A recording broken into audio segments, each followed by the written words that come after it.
Hi అండి, అందరికీ నమస్కారం. థంబ్నెయిల్ చూసే ఉంటారు కదా, ఒక మంచి సబ్జెక్ట్ అండి. మీకు ఎలా పనిచేస్తుంది, ఎలా మనం యూజ్ చేసుకోవాలి, ఇవన్నీ వివరంగా తెలుసుకుందాము. ఆ సబ్జెక్ట్ని కనుగొన్న వాళ్ళు ఎవరు, అవన్నీ మనం తెలుసుకోబోయే ముందుగా నా ఛానల్ని సబ్స్క్రైబ్ చేసుకోండి. వీడియో చివరి వరకు చూసిన తర్వాత వీడియో నచ్చితే లైక్ చేయండి, మరో నలుగురికి షేర్ చేయండి. ఓపనోపో ఎవరు కనిపెట్టారు, అది ఎలా వచ్చింది? డాక్టర్ గారి పేరు హోలెన్.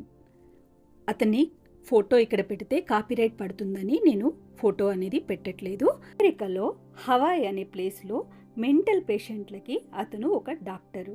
ఆ పేషెంట్ల కోసమే ఈ వైద్యాన్ని కనుగొన్నారు, ఈ 4 వాక్యాలని కనుగొన్నారు. అది ఎలా మనము వీడియోలో చూద్దాం. పేషెంట్లకి వైద్యం చేయాలంటే డాక్టర్ గారు వెళ్ళి వైద్యం చేయాలి, వాళ్ళని ముట్టుకోవాల్సి వస్తుంది. అలాంటప్పుడు ఆ పేషెంట్లు, ఇప్పుడు నార్మల్ పేషెంట్లు అనుకోండి, కూర్చోమంటే కూర్చుంటారు, నిలబడమంటే నిలబడతారు. కానీ వాళ్ళు మానసిక ప్రాబ్లమ్స్ ఉన్నవాళ్ళు కాబట్టి వాళ్ళ దగ్గరికి వెళ్ళాలంటే ఎవరైనా భయపడేవాళ్ళు.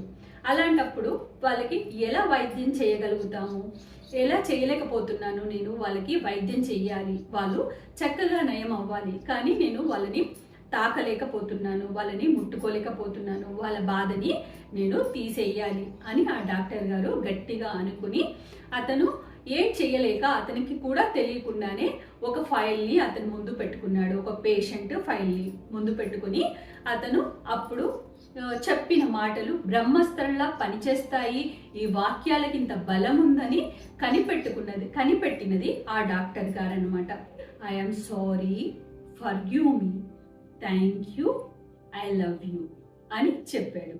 ఈ 4 వాక్యాలు ఎందుకు చెప్పాడంటే, అతను చేయలేకపోతున్నాడు, దానికి అతను క్షమాపణ కోరుకున్నాడు. అతని పేరు చెప్పి క్షమాపణ అనేది అతను ఫైల్ పెట్టుకుని క్షమాపణ కోరాడు. మన తెలుగులో అయితే దయచేసి నన్ను క్షమించు అని, అదే ఇంగ్లీష్లో వాళ్ళు ఐఎమ్ సారీ, ఫర్గివ్ మీ, నన్ను మన్నించు అని కోరుకున్నాడు. తర్వాత అతను మన్నించినట్టుగా మనం ముందుగానే అనుకున్నట్టుగా అతను దానికి థ్యాంక్ యూ చెప్పాడు. కృతజ్ఞత భావం, ప్రతి దాంట్లో కృతజ్ఞత భావం అనేది ముఖ్యం కాబట్టి అతను కృతజ్ఞతగా థ్యాంక్ యూ అని చెప్పాడు. తర్వాత ఐ లవ్ యూ అని చెప్పాడు, నిన్ను నేను ప్రేమిస్తున్నాను అని చెప్పాడు. అప్పుడు ఈ 4 వాక్యాలు ఆ ఫైల్ ద్వారా అతను చెప్పినప్పుడు, అలా రోజు చెప్తూ ఉన్నప్పుడు ఆ పేషెంట్లో మార్పు అనేది రావడం ఆ డాక్టర్ గారు గమనించారు. గమనించిన తర్వాత, ఆహా, ఈ 4 వాక్యాలకు ఇంత బలం ఉంది, ఈ వాక్యాలు చాలా బాగా పనిచేస్తున్నాయి అని ఈ 4 వాక్యాలను ఒక్క దగ్గర సమకూర్చి చెప్పడం అనేది అతను స్టార్ట్ చేశాడు. దాని ద్వారా ఈ ప్రపంచమంతా కూడా ఆ వాక్యాలు అనేది వ్యాప్తి చెందాయి. ఏదైతే పాజిటివ్గా మన మనసులో ఏ కల్మషం లేకోకుండా మనం ఒకరి గురించి బాగు చేయాలనే ఒక సంకల్పంతో అతను వాళ్ళకి బాగు చేశాడు. కాబట్టి మిగతా పేషెంట్లని కూడా ఆ విధంగానే ఫైల్స్ పెట్టి అతను I'm sorry, forgive me, thank you, love you, ఈ 4 వాక్యాలు బ్రహ్మాస్త్రంలా పనిచేశాయి, చేసి అద్భుతాలు జరిగాయి. కాబట్టి అది రాను ప్రపంచవ్యాప్తంగా వ్యాప్తి చెంది అందరూ కూడా ఆ వాక్యాలను ఏ విధంగా వాళ్ళకు అనుకూలంగా అనుకోవడం మొదలుపెట్టారు.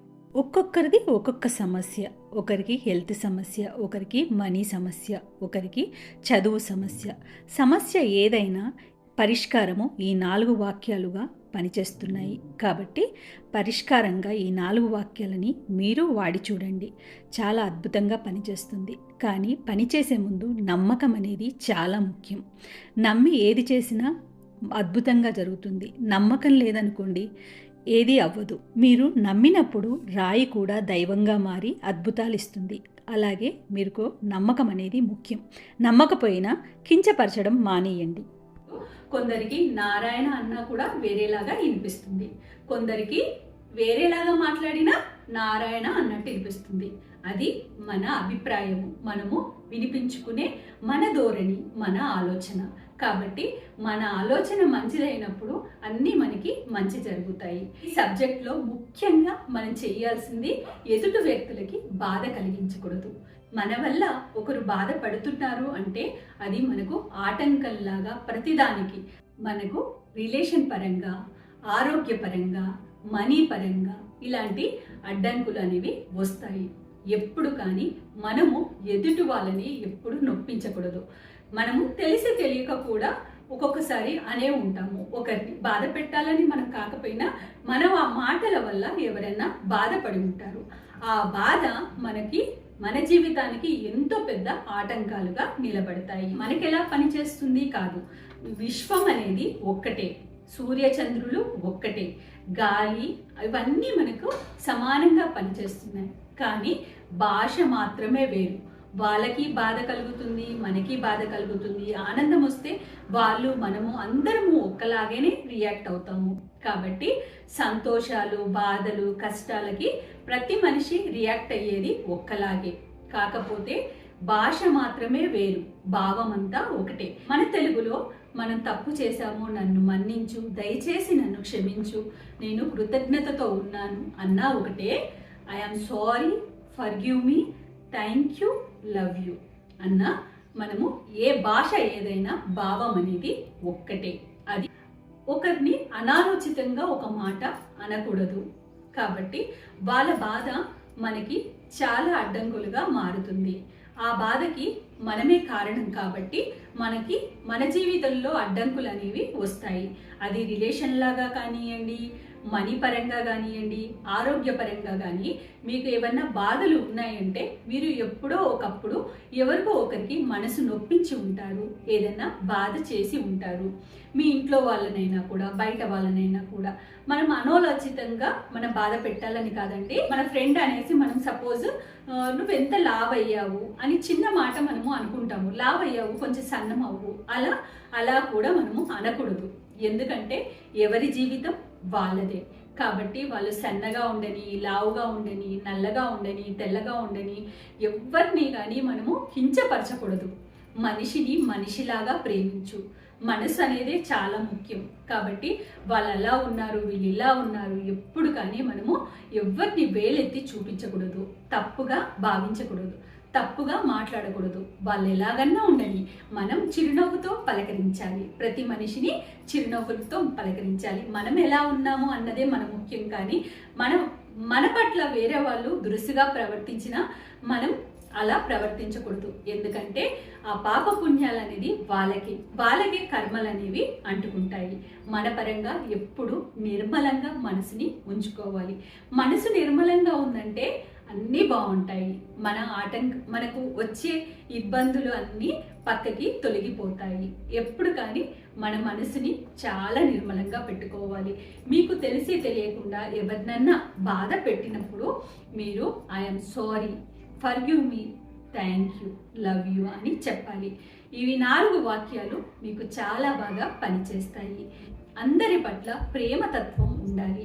ఇవన్నీ మనకు ఎలా వస్తాయి అంటే ఈ 4 వాక్యాలు ఊరికే చెప్తే, 4 వాక్యాలు మనస్ఫూర్తిగా చెప్పకపోతే ఏదో నోటి ద్వారా చెప్పమన్నారు మనం చెప్పేద్దాం అనుకుని మాకు ఏది మంచి జరగట్లేదు అని మీరు అన్నారనుకోండి, అసలు జరగదండి. ఎందుకంటే మనము ఏదైతే లోపల నుంచి ఫీల్ అయి చెప్పాలి. ఒక నలుగురిని పిలిపించి ఒక సారీ చెప్పించాము, సారీ చెప్పి అది బలవంతంగా చెప్పించుకున్నదే కానీ వాళ్ళ లోపల నుంచి అన్నది కాదు. కాబట్టి అప్పుడు బలవంతంగా మనం ఈ 4 వాక్యాలు అన్నాము అంటే అది మంచి జరగదు. మీరు ఎప్పుడైతే ఫీల్ అయ్యి నిజంగా నేను ఇలా అనకూడని మాటని ఒకటి అన్నాను, చాలా తప్పు చేశాను అని మీకు తెలియాలి.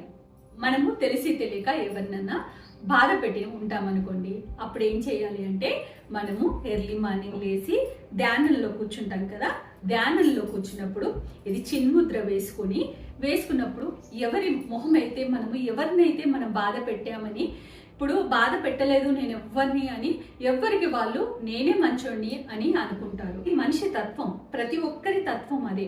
ఇప్పుడు మనం మంచే అని మనం అనుకుంటాము. మనం మంచి ద్వారానే మన ఫ్రెండ్కి కొంచెం లావయ్యావే, సన్నగా అవ్వు అన్నాము. మన వైపు నుంచి అది పెద్ద మాట కాదు. ఇది చిన్న ఉదాహరణకి మాత్రమే చెప్తున్నాను. అది మనకి పెద్ద మాట కాదు.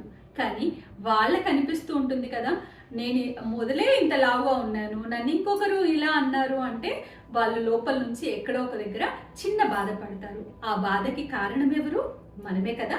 నేను ఉదాహరణకి ఒక ఎగ్జాంపుల్గా లావని చెప్పాను, కానీ కాదండి, అలాంటి విషయాలే కాకుండా ఇంకా వేరే విషయాలు కానీ ఒకరిని కూడా మనం అనుకోకూడదు.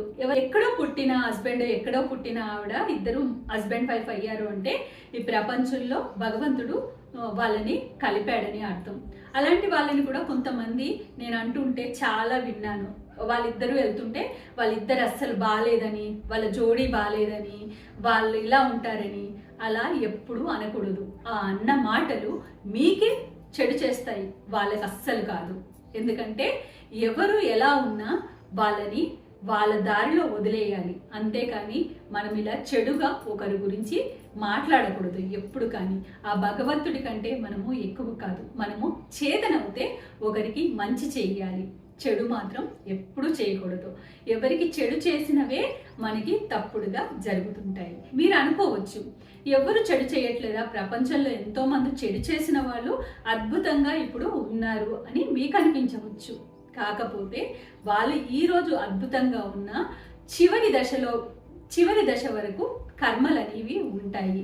వాళ్ళు ఇలా చేస్తూ ఉంటే వాళ్ళు అనుభవిస్తూనే ఉండడమే కాకుండా అవి వాళ్ళ పిల్లలకి కూడా చేరేస్తారు.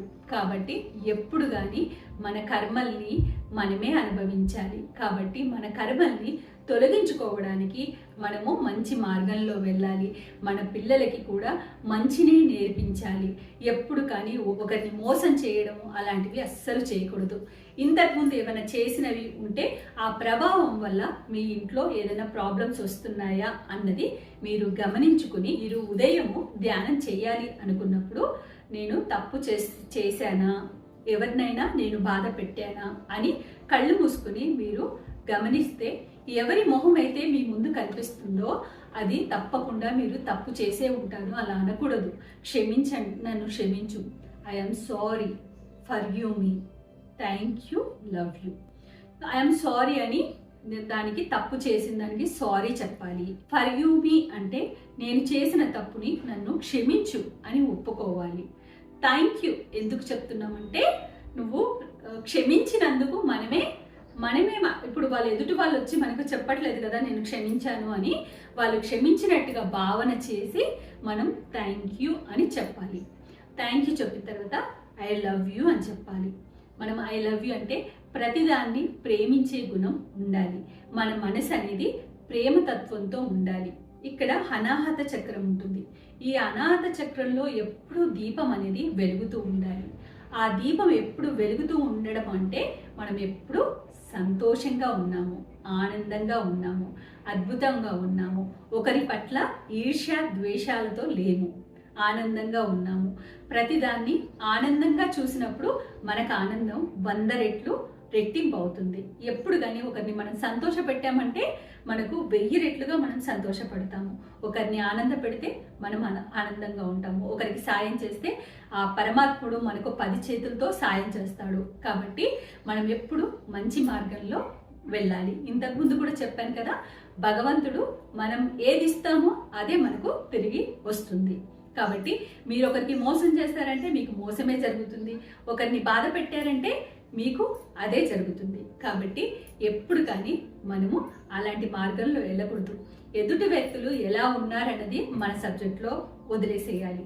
మనం ఎలా ఉన్నాము అన్నదే ముఖ్యం. మనం మంచిగా వెళ్తూ ఉండాలి. మన దారిని మనము క్లియర్గా ఉండాలి. ఈ 4 వాక్యాలు బ్రహ్మాస్త్రంలా పనిచేస్తాయి.